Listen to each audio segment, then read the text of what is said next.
শহরে বিক্ষোভ মিছিল ও জনসভা।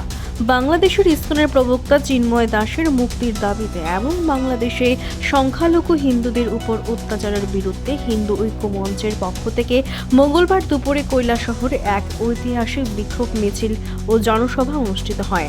এই মিছিলের নেতৃত্বে ছিলেন ঊনকোটি জেলার আইনজীবী তথা হিন্দু নেতা সন্দীপ দেবরায়, হিন্দু নেতা গৌতম দাস, দীপক ভট্টাচার্য সহ আরও অনেকেই। দেখব এই বিষয়ে কি বলছেন আইনজীবী তথা হিন্দু নেতা সন্দীপ দেবরায়।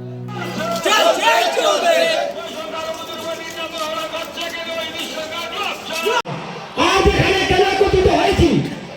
সবাই